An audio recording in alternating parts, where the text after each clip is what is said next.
Shall now request the Minister for Legislative Affairs to move the motion for passing the bill. Honorable Speaker, sir, I beg to seek the bill be passed. Motion moved. The question is that the bill be passed. Those who are for the motion, please say ayes. Those who are against, please say no. Ayes have it. Ayes have it. The motion is carried and the bill is passed.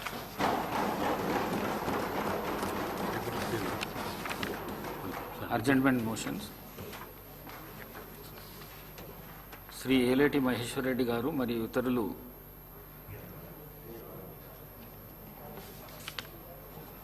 Nirmal పట్టణంలో minor బాలికపై జరిగిన సంఘటనపై చర్చించాలని కోరుతూ ఇచ్చిన వాయిదా ప్రతిపాదనను తిరస్కరించడమైనది. శ్రీ కూనమనేని సాంబశివరావు గారు కేంద్ర ప్రభుత్వం ప్రవేశపెట్టిన కార్మిక చట్టాలైన 4 లేబర్ కోడ్లను ఇతర రాష్ట్రాల వలె తెలంగాణ రాష్ట్రంలో కూడా అమలు చేయకుండా శాసనసభలో తీర్మానం చేయాలని కోరుతూ ఇచ్చిన వాయిదా ప్రతిపాదనను తిరస్కరించడమైనది.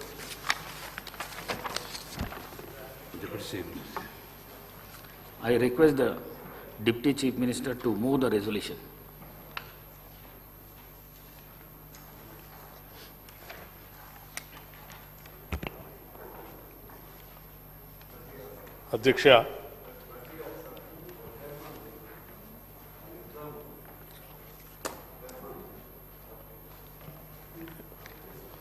అధ్యక్ష, పశ్చిమ ఆసియాలో ఇరాన్ ఇజ్రాయెల్ మధ్య మొదలైన యుద్ధం అనేక రూపాంతరాలు చెంది ప్రపంచ ఆర్థిక వ్యవస్థని అతలాకుతలం చేస్తుంది. క్రూడ్ ఆయిల్ లాంటి వాటిపై ప్రత్యేకంగా ప్రభావితం చూపిస్తూ దేశ ఆర్థిక పరిస్థితుల్ని తీవ్రంగా ప్రభావితం చేస్తున్న విషయం మనందరికీ తెలిసిందే.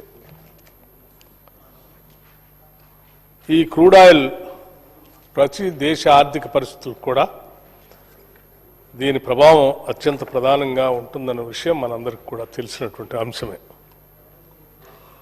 అమెరికా ఇజ్రాయెల్ కలిసి ఇరాన్ మరియు లెబనాన్ మీద దాడి చేస్తూ ఉంటే ఒకవైపు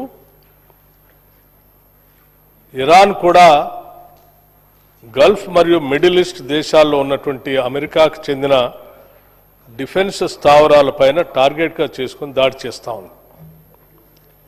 ఈ దాడులు ఫైటర్ బాంబర్సు, బ్యాలిస్టిక్ మిసైల్స్, డ్రోన్స్ వంటి అత్యంత ఆధునికమైన ఆయుధాలతో పరస్పర దాడులు జరుగుతూ ఉన్నాయి. ఇటువంటి మాస్ డిస్ట్రక్టివ్ ఆయుధాలతో జరిగే ఈ విధ్వంసంలో అనేక మంది అమాయకులు దాదాపు 4,000 మంది పైబడి మరణించారని అంచనాలు చెప్తూ ఉన్నాయి. ఈ మరణాలతో పాటు ఆర్థికపరమైనటువంటి విధ్వంసం మరో పక్కన జరుగుతూ ఉంది. మరణాలు మాత్రం ఆయా దేశాలకు మాత్రమే పరిమితమైన ఆర్థికపరమైనటువంటి విధ్వంసం మాత్రం ఈరోజు ప్రపంచం మొత్తాన్ని చుట్టేస్తూ ఉంది.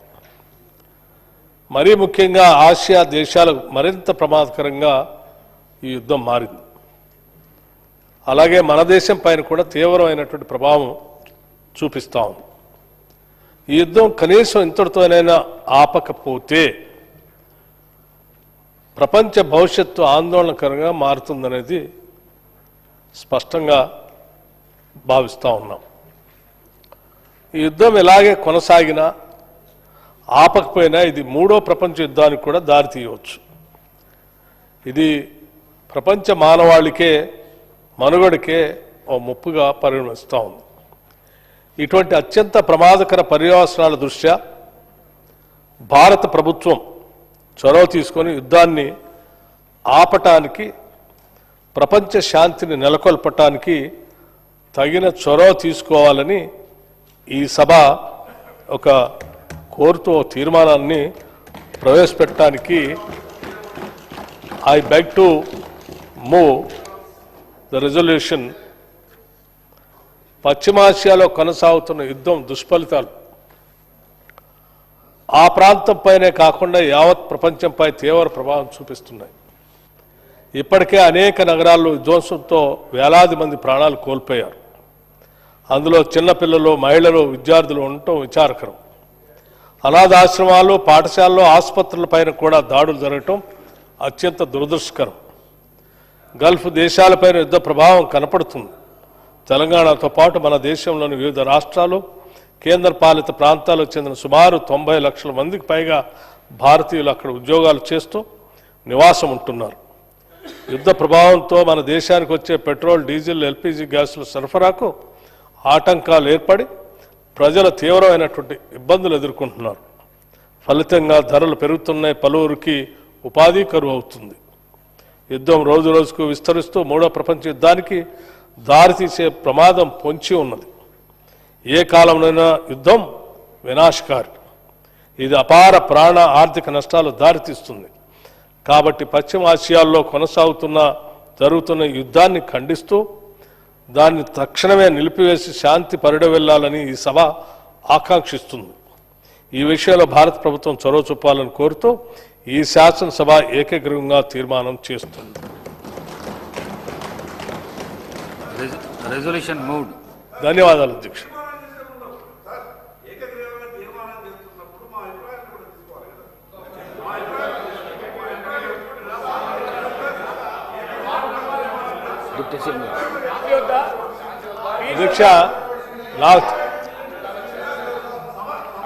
నాకు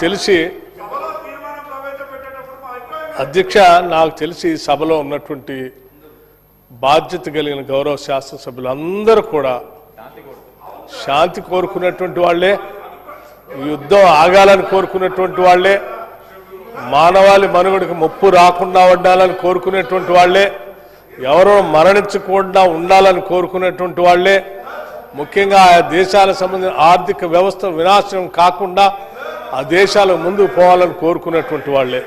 తప్పనిసరిగా వారు కూడా ఈ తీర్మానాన్ని అంగీకరిస్తారని భావిస్తా ఉన్నాను. ఒకవేళ వారి సందేశాన్ని కూడా ఇవ్వాలని వారు భావిస్తే తప్పనిసరిగా మీరు పర్మిట్ చేసి వారు కూడా ఒక నిమిషం ఇవ్వచ్చు. నమస్కారం.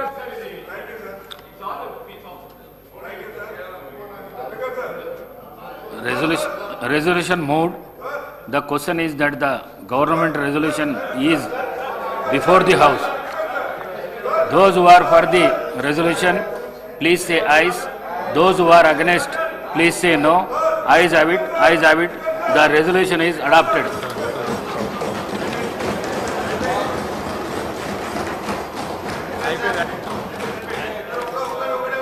I request the Minister for Agriculture to move the resolution.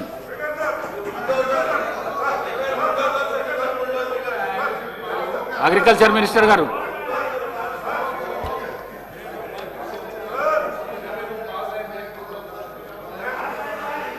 Adhyaksha,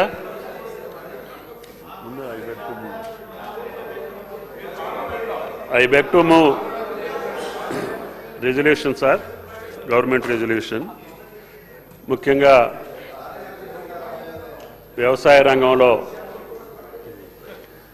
రైతులు అదేవిధంగా వాడుతున్నటువంటి పారాక్యాట్ డైక్లోరైడ్ 24% అనే ఒక రసాయనం అత్యంత విషపూరితమైందిగా, ఇది మానవ ఆరోగ్యానికి, జీవ వైవిధ్యానికి, పర్యావరణ సమతుల్యకు తీవ్రమైనటువంటి ముప్పుగా నిలుస్తుంది అధ్యక్ష. ఇది శరీరంలోకి ప్రమాదవశాత్తు కానీ ఉద్దేశపూర్వకంగా తాగిన ఊపిరితిత్తులు, కాలేయం, మూత్రపిండాలు దెబ్బతిని మరణానికి దారితీస్తుంది అధ్యక్ష. దీనికి విరుగుడు లేదు. అనేక దేశాల్లో దీనిపై ఇప్పటికే నిషేధం లేదా కఠిన నియంత్రణలు అమల్లో ఉన్నాయి అధ్యక్ష. రైతులు, వ్యవసాయ కూలీలు సరైన వ్యక్తిగత రక్షణ పరికరాలు లేకుండా ఈ రసాయనాన్ని వినియోగించడం ద్వారా చర్మ వ్యాధులు, శ్వాసకోశ సమస్యలు వంటి తీవ్ర అనారోగ్య సమస్యలకు గురవుతున్నారు అధ్యక్ష. క్షణికావేశంతో ఈ రసాయనం సేవించడం వల్ల తెలంగాణలో అనేక ప్రాణ నష్టాలు చోటు చేసుకుంటున్నాయి. యూరప్ సహా అనేక దేశాల్లో పారాక్యాట్ నిషేధించారు అధ్యక్ష. సుస్థిర సహజ వ్యవసాయ మరియు సేంద్రియ వ్యవసాయం లక్ష్యాలకు